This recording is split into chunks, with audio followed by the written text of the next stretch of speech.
So hello everyone, कैसे आप लोग, कैसे चल रही सबकी पढ़ाई? एकदम बढ़िया, एकदम मजेदार। तो my name is Sanjeev Pandey और स्वागत है आपका अपने प्यारे से चैनल में, खूबसूरत से चैनल में, जेआर कॉलेज में, जो कि पार्ट है जेआर ट्यूटोरियल का। ओके, सो जैसा कि आपको पता है, like we have started the topic that is sound. Sound हम लोग ने ऑलरेडी स्टार्ट कर दिया था। ओके, साउंड में हम लोग ने बेसिक डिस्कशन, भाई वेव क्या होता है, ओके, कितने प्रकार के वेव होते हैं, लॉन्गिट्यूडनल वेव क्या होता है, ट्रांसवर्स वेव क्या होता है, लॉन्गिट्यूडनल वेव कहां कहां ट्रैवल करता है, ट्रांसवर्स वेव कहां कहां ट्रैवल करता है, ये सारा कहानी हम लोग ने डिस्कस कर लिया था। ओके, आज हम लोग क्या डिस्कस करने वाले हैं? आज हम लोग उसका मैथमेटिकल फॉर्म डिस्कस करने वाले हैं कि भाई वेव को कैसे मैथमेटिकली एक्सप्रेस किया जा सकता है, ये डिस्कशन करने वाले हैं।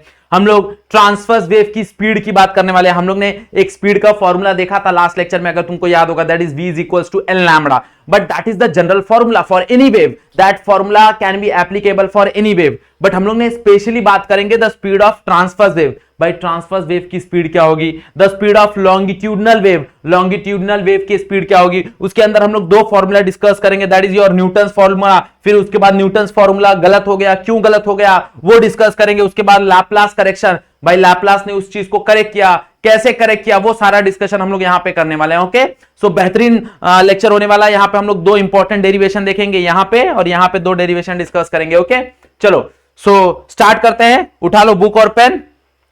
सबसे पहले mathematical expression of wave. Generally अगर हम देखने जाएं तो वेव को हम लोग तुम देखा रहेगा, इसके पहले हम लोग बना रहे थे तो ऐसे बनाते थे, that is a sinusoidal wave. तुम्हारा वो साइन वेव है। ओके, और साइन वेव अगर हम देखने जाएं तो कुछ ऐसा होता है, ये तुम्हारा साइन वेव है। ओके, ये तुम्हारा एम्पलीट्यूड है, this is your amplitude. Okay, तो तुम्हारा जो मैथमेटिकल एक्सप्रेशन है वेव का वो गिवन है, that is y is equals to x comma t is equals to a sine kx minus omega t. This is the expression of your wave. मतलब यहां पे y क्या है? y is the displacement of a particle. ये particle का displacement है, ये y axis का, ये जो y एक्सिस है ना, y एक्सिस का डिस्प्लेसमेंट है। और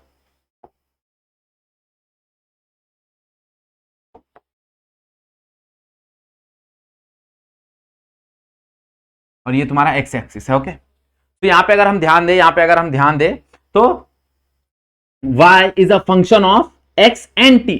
मतलब कहीं ना कहीं वो x कोऑर्डिनेट का भी फंक्शन है और साथ में वो समय का भी फंक्शन है। ओके, मतलब तुम्हारा जो y है क्या? y is your displacement of particle. Displacement of particle, what is y is the displacement of particle, है ना? What is x is a displacement of wave.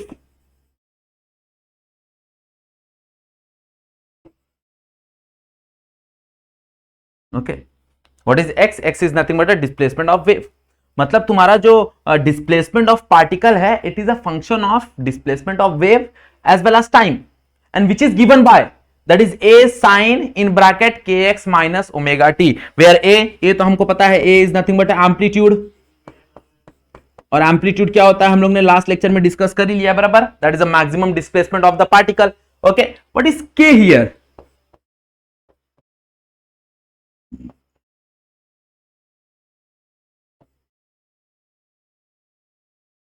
तो वेव कांस्टेंट बोलते हैं इसको, क्या बोलते हैं? के को हम लोग क्या बोलते हैं? वेव कांस्टेंट, या फिर वेव कांस्टेंट बोल लो, या फिर वेव नंबर बोल लो। ओके, तुम उसको, इसका जो फॉर्मूला होता है के का, वो होता है that is 2 pi by lambda. Okay, इसको हम लोग इसके फॉर्म में, वेवलेंथ के फॉर्म में रिप्रेजेंट करते हैं, that is k is equal to 2 pi by lambda. ये होता है तुम्हारा वेव कांस्टेंट। क्या होता है? वेव कांस्टेंट, या फिर वेव नंबर बोला जाता है। क्लियर, हाँ या ना? What is omega? भाई ओमेगा हमको पता है, omega is your angular frequency.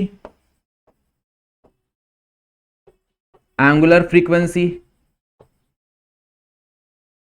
Okay, और टी तो हमको पता है, T is nothing but normal time, हाँ या ना? और यहां पे एंगुलर फ्रीक्वेंसी को हम लोग एक और चीज से रिप्रेजेंट करते हैं, that is omega is equals to 2 pi n. यहां पे हम ओमेगा को एक फॉर्मूला से रिप्रेजेंट करते हैं, that is omega is equals to 2πn, omega is equals to 2πn से हम लोग रिप्रेजेंट करते हैं, याद रखना। ओके, क्लियर, बात समझ में आ रहा है एवरीवन? हाँ या ना? कहानी समझ में आ रहा है? What is equation, that is y is equals to, y is a function of, किसका फंक्शन है? x और t का, and which is given by, that is a sin kx minus omega t। अब मान लो कि अगर ये कहां चल रहा है? ये पॉजिटिव डायरेक्शन में चल रहा है, x एक्सिस के पॉजिटिव डायरेक्शन में। वही अगर x एक्सिस के नेगेटिव डायरेक्शन में चलना चालू कर दे, नेगेटिव ऑफ x एक्सिस, तो वही चीज यहां पे प्लस हो जाएगी। क्या हो जाएगी? प्लस हो जाएगी। बस मतलब that plus minus represent the direction कि भाई in which direction the wave is travelling.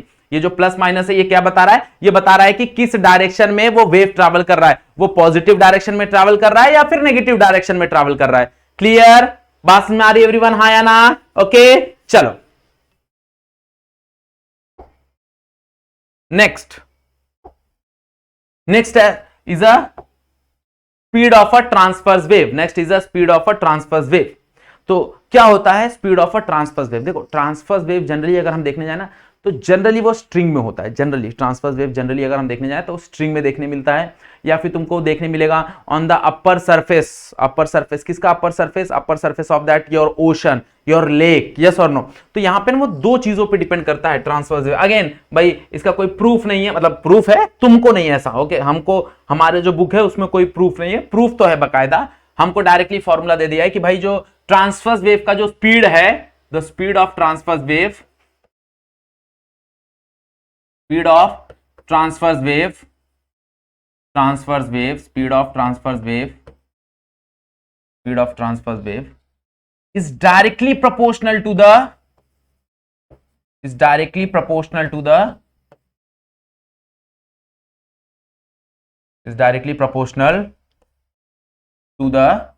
speed of transverse wave is directly proportional to the root of tension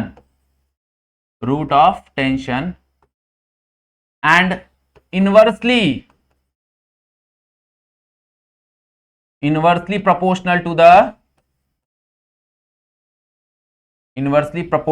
the किससे इनवर्सली प्रोपोर्शनल है? Inversely proportional to the okay linear density, not density, linear density. Okay, inversely proportional to the linear density. मतलब देखने जाओ तो यहां पे तुम्हारा जो स्पीड है, जो v है, वो v का फॉर्मूला क्या बनता है? That is t by mu.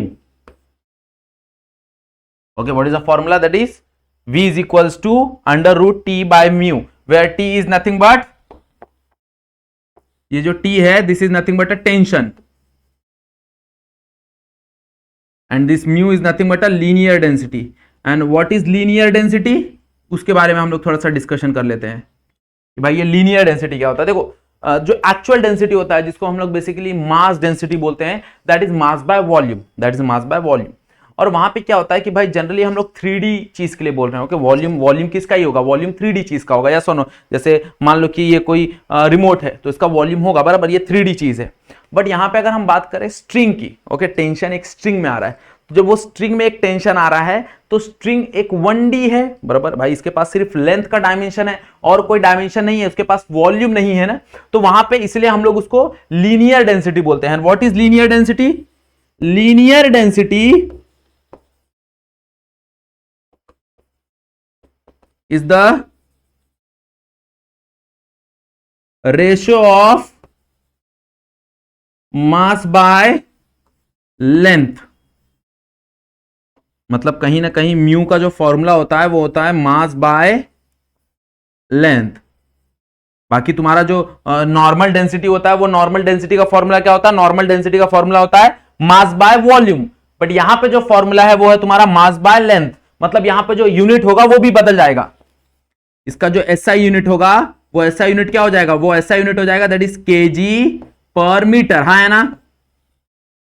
जो एक्चुअल डेंसिटी का तुम्हारा फॉर्मूला है उसका यूनिट क्या होता है? kg metre cube. बट यहां पे अगर हम फॉर्मूला देखने जाए तो क्या हो जाएगा? kg पर मीटर।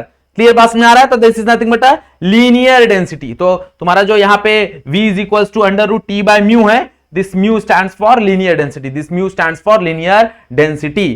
क्लियर बात में आ गया एवरीवन? हाँ या ना? कहानी समझ में आ गई? What is the wave of speed of transverse wave? Transverse wave का क्या ही इक्वेशन होता है, समझ में आ गया? चलो नेक्स्ट नेक्स्ट हम लोग बात करेंगे तुम्हारा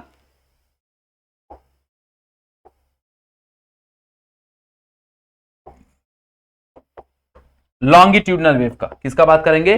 लॉन्गिट्यूडनल वेव का। ओके, तो speed of longitudinal wave, speed of longitudinal wave. Okay, अब लॉन्गिट्यूडनल वेव देखो ध्यान से कि भाई किस फैक्टर पे ये डिपेंड करता है लॉन्गिट्यूडनल वेव। तो बहुत ये फॉर्मूला एक्चुअल में निकल चुका था, बहुत इसके पहले भी बहुत लोग स्पीड ऑफ लॉन्गिट्यूडनल वेव दे चुके हैं। ओके, याद रखो ये चीज।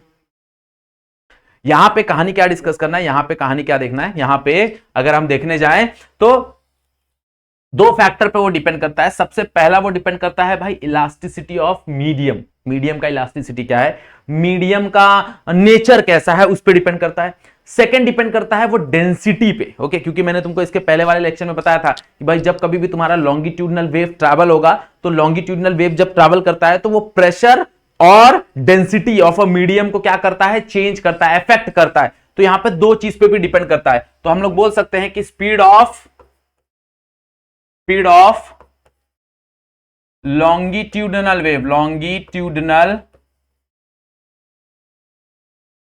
wave is directly proportional और is depend, ऐसे लिखता हूं directly, is depend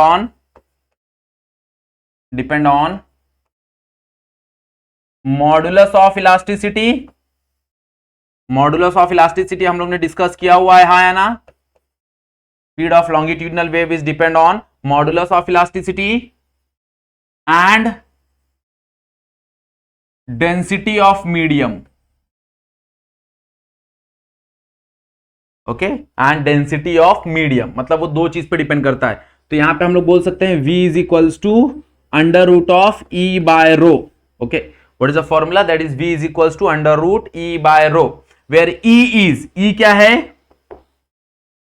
E is your modulus of elasticity. और क्या होता है मॉडुलस ऑफ इलास्टिसिटी? ये हम लोग ने डिस्कस किया हुआ है तुम्हारे यहां पे क्या बोलते हैं, मैकेनिकल प्रॉपर्टीज ऑफ सॉलिड में हम लोग ने डिस्कस किया हुआ है। तीन तरह का मॉडुलस ऑफ इलास्टिसिटी होता है, यंग्स, फिर बल्क, और लास्ट में तुम्हारा मॉडुलस ऑफ रिजिडिटी होता है। ओके, यहां पे जो इस्तेमाल होने वाला है वो बल्क मॉडुलस इस्तेमाल होने वाला है। ओके, और रो क्या है? रो डेंसिटी है। किसकी डेंसिटी है वो ध्यान देना, it is a density of medium, मतलब जिस मीडियम से वो ट्रैवल कर रहा है उस मीडियम की वो डेंसिटी है। मतलब तुम्हारा जो लॉन्गिट्यूडनल वेव है, जो बेसिकली अगर हम देखने जाए, longitudinal wave is nothing but a sound. जो तुम्हारा साउंड है, साउंड इज द बेहतरीन longitudinal wave, it is example of longitudinal wave. तुम्हारा जो साउंड है वो कंप्रेशन और रेयर फ्रैक्शन के फॉर्म में ट्रैवल करता है। तो ये जो साउंड है ये ट्रैवल कर रहा है किसके अंदर? ये ट्रैवल कर रहा है एक मीडियम के अंदर, यस और नो? और ये कौन कौन से मीडियम के अंदर ट्रैवल कर सकता है? ये सारे मीडियम के अंदर ट्रैवल कर सकता है। ये गैस में भी ट्रैवल कर सकता है, लिक्विड में भी ट्रैवल कर सकता है, सॉलिड में भी ट्रैवल कर सकता है। बट जो तुम्हारा ट्रांसवर्स वेव है वो जनरली मैंने तुमको बोला था वो सॉलिड में और तुम्हारे लिक्विड के अपर सरफेस में ट्रैवल करता है, वो जनरली गैस में ट्रैवल नहीं करता। बट तुम्हारा जो लॉन्गिट्यूडनल वेव है, तुम्हारा जो साउंड है, वो हर एक जगह ट्रैवल करता है, वो हर एक जगह ट्रैवल करता है। तो साउंड की जो वेलोसिटी होती है, साउंड की वेलोसिटी मतलब इनडायरेक्टली तुम्हारी लॉन्गिट्यूडनल की वेलोसिटी जो है वो है under root E by rho, under root E by rho. Okay, यहां तक कहानी हुई।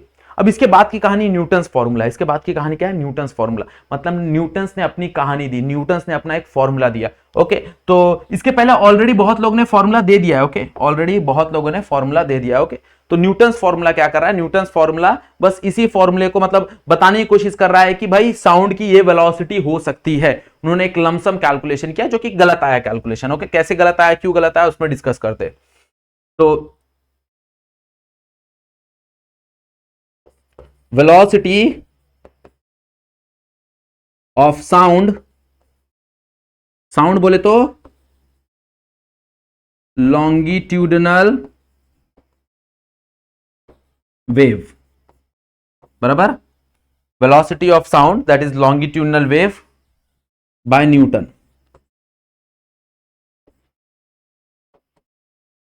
ओके, तो यहां पे क्या हुआ? यहां पे सर आइजैक न्यूटन ने कुछ अज्यूम किया। उन्होंने क्या अज्यूम किया? उन्होंने अज्यूम किया कि तुम्हारा जो कंप्रेशन और रेयर फ्रैक्शन है ना, that compression is rarefaction is very, बोलते हैं ना, बहुत वहां पे देखने जाए तो स्लो प्रोसेस है, it is very slow process.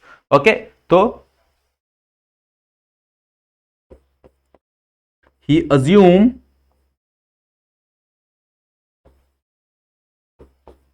compression and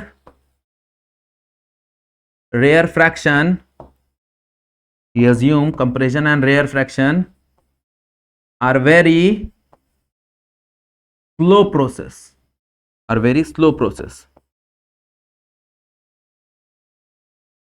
since it is very slow process, the temperature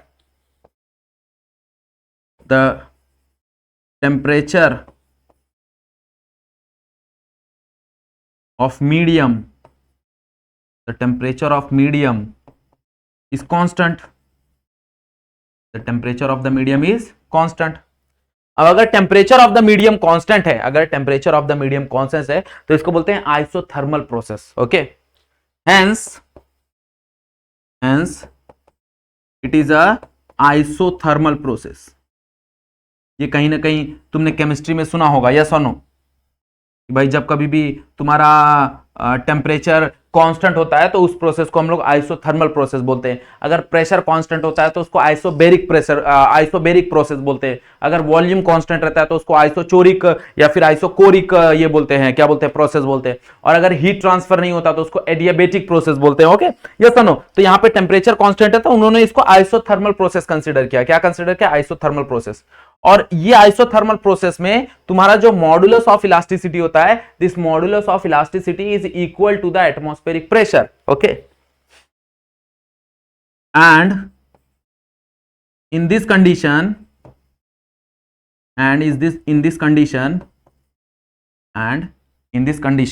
the modulus of elasticity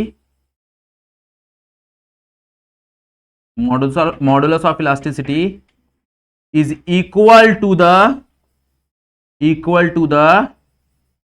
atmospheric pressure. हाँ है ना भाई? he assumed compression and rarefaction are very slow process. The temperature of the medium is constant, उन्होंने बोला.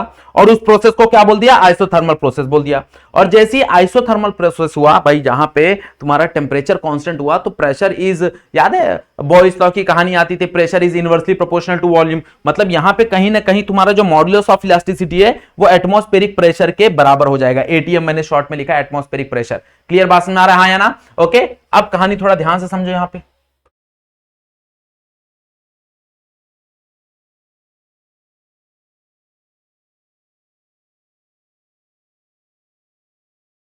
अब यहां पे अगर तुम ध्यान से देखोगे तो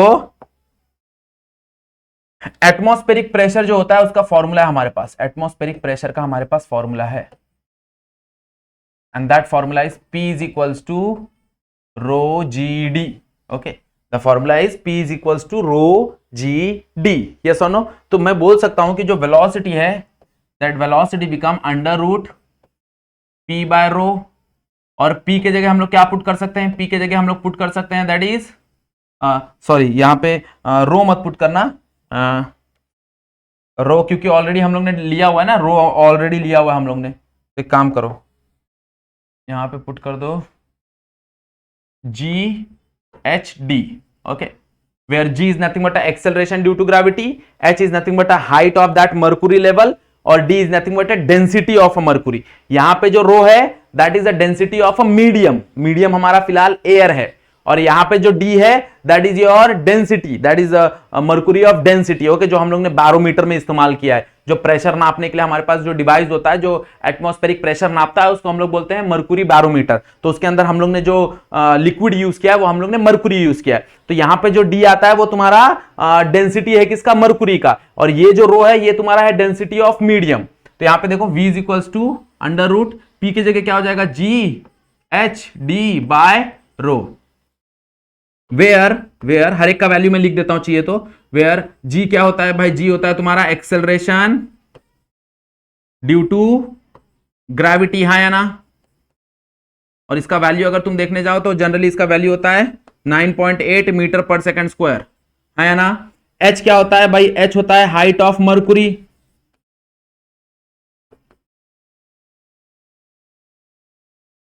और हाइट ऑफ मर्कुरी लेवल कितना होता है? That is 760 mm of Hg.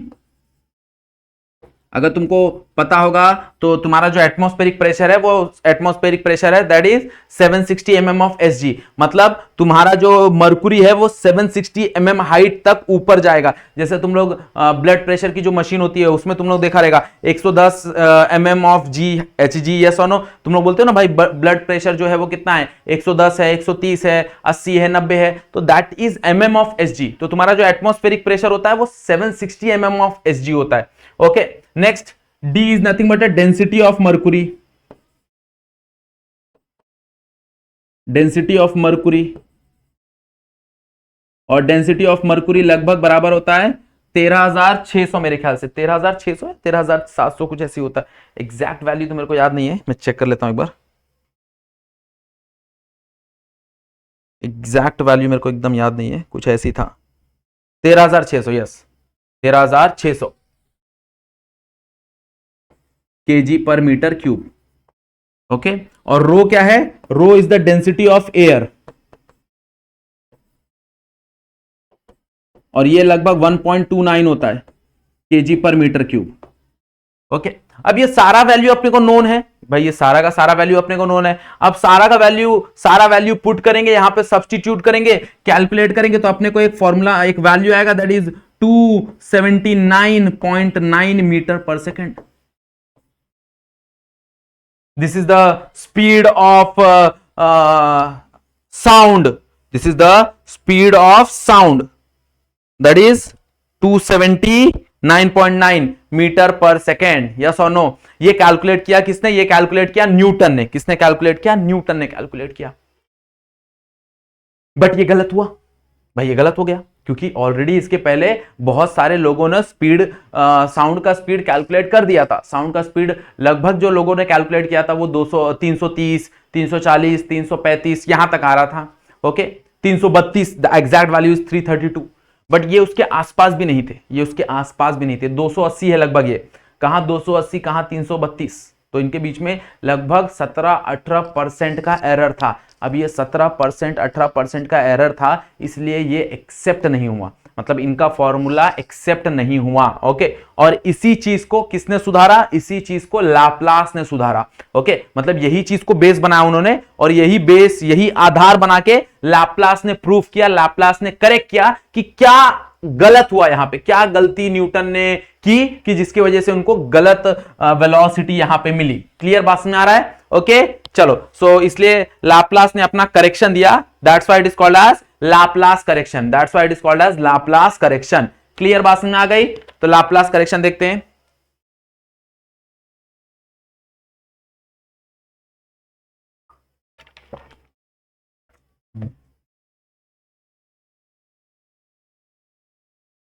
अब लाप्लास ने क्या दिया, he assume compression compression compression compression and rarefaction, compression and rare fraction is very fast process. Okay, मतलब उन्होंने बोला कि ये जो कंप्रेशन और रेयर फ्रैक्शन हो रहा है ये बहुत फटाफट हो रहा है, मतलब हीट जनरेट हो रहा है वहां पे, और जब हीट जनरेट हो रहा है ड्यूरिंग कंप्रेशन तो उसको उतना ज्यादा समय नहीं मिल रहा है कि ड्यूरिंग एक्सपांशन वो हीट निकल जाए। जैसी वो हीट निकलने की कोशिश करता है वापस कंप्रेशन हो जाता है। मतलब यहां पे जो कंप्रेशन रेयर फ्रैक्शन है वो बहुत तेजी से चल रहा है, तो हीट को एक्सेप्ट होने के लिए, वहां से बाहर निकलने के लिए उतना ज्यादा समय नहीं मिल रहा है। तो इसलिए यहां पे जो हीट है वो कांस्टेंट है। जब हीट कांस्टेंट होता है तो उस प्रोसेस को बोलते हैं adiabatic process. Okay, so he assume compression and rarefaction is very fast process. तो अगर कंप्रेशन और रेफ्रिक्शन बहुत फास्ट है तो heat does not get enough time to escape है ना, hence hence hence total heat is constant. अब अगर हीट कांस्टेंट है तो the process is adiabatic, then the process is adiabatic. Okay, ये कौन सा प्रोसेस हुआ? ये एडियाबेटिक प्रोसेस हुआ, जो कि न्यूटन ने क्या अज्यूम किया था? न्यूटन ने इसको अज्यूम किया था एज अ आइसोथर्मल, बट ये आइसोथर्मल ना होके ये कौन सा प्रोसेस हुआ? ये एडियाबेटिक प्रोसेस हुआ। और एडियाबेटिक प्रोसेस में तुम्हारा जो ये होता है इलास्टिसिटी होता है, वो कहीं ना कहीं बराबर होता है गैमा टाइम्स पी। वो डायरेक्टली पी नहीं होता भाई। उन्होंने डायरेक्टली क्या अज्यूम किया था कि तुम्हारा जो मॉडुलस ऑफ इलास्टिसिटी है वो इक्वल टू है तुम्हारे एटमॉस्फेरिक प्रेशर से। हाँ या ना? उन्होंने डायरेक्टली बोल दिया कि modulus of elasticity is equal to the atmospheric pressure, but Laplace ने उसी चीज को करेक्ट किया, और लाप्लास ने उसी चीज को करेक्ट करके क्या बोला? उन्होंने बोला कि जो इलास्टिसिटी है वो डायरेक्टली प्रोपोर्शनल नहीं होता, वो गामा टाइम्स पी होता है, where gamma is ratio of specific heat. ये स्पेसिफिक हीट का रेशियो होता है, that is Cp by Cv, that is Cp by Cv। And what is Cp? Cp क्या होता है? Cp होता है तुम्हारा specific heat at constant pressure, specific heat at constant pressure. ये चीज ऑलरेडी हम लोग ने इसके पहले वाले अगर तुमको चैप्टर याद होगा, दैट इज थर्मल प्रॉपर्टीज, तो उसके अंदर ऑलरेडी हम लोग ने डिस्कस कर लिया। And what is Cp? Cv that is a specific heat at constant volume. Clear बात समझ आ रहा है ना? तो यहां पे भाई गामा क्या है? गामा तुम्हारा Cp बाय Cv है। क्या है गामा? क्या है तुम्हारा? Cp बाय Cv है। ओके, और गामा का जो वैल्यू होता है for air, that is 1.4। Gamma का जो वैल्यू होता है वो एयर के लिए कितना होता है? फॉर एयर वो 1.4 होता है। क्या होता है? 1.4। तो उन्होंने क्या किया? सेम कहानी भाई, उन्होंने सेम कहानी रखा, बस उन्होंने बोला जो V है वो P बाय रो ना होके यहां पे एक गामा वर्ड भी आएगा। ओके, यहां पे एक गामा वर्ड भी डाला उन्होंने, और सारा value as it is put किया, सारा value as it is put किया। भाई उन्होंने भी जो प्रेशर का फॉर्मूला है, वो प्रेशर का फॉर्मूला वही है, दैट इज GHD, वही फॉर्मूला उन्होंने भी लिया। ओके, सारा वैल्यू वहीं पे, बस वहां पे एक गामा का वैल्यू इंट्रोड्यूस किया, और जब गामा का वैल्यू इंट्रोड्यूस किया और जब सारा कैलकुलेशन उन्होंने किया, that is V is equals to, अगर मैं वैल्यू पुट करूं तो gamma GHD divide by rho, और सारा वैल्यू पुट करूं after substitution of all value, after substitution of all value, अगर मैं सारा वैल्यू सब्स्टिट्यूट करूं तो यहां पे मेरे को जो वैल्यू मिला, that is equals to 332 metre per second, approximately equals to 332 metre per second. Okay, उन्होंने कैलकुलेट किया अप्रोक्सीमेटली 332 मीटर पर सेकेंड। अगर तुम एग्जैक्ट देखने जाओगे तो मेरे ख्याल से बुक में 0.3 भी है, अगर तुम एग्जैक्ट देखने जाओगे तो 0.3 भी है बुक में।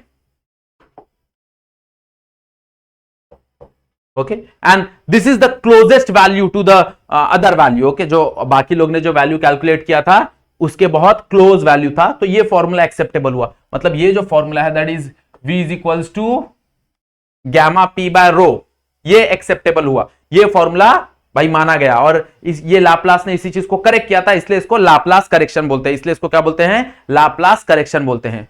क्लियर बात में आ गया? ओके, तो हम लोग, अगर मुझे कोई बोलेगा भाई what is the velocity of sound या फिर वेलोसिटी ऑफ लॉन्गिट्यूडनल वेव, तो मैं ये वाला फॉर्मूला ना इस्तेमाल करके, ये वाला फॉर्मूला ना इस्तेमाल करके कौन सा फॉर्मूला इस्तेमाल करूंगा?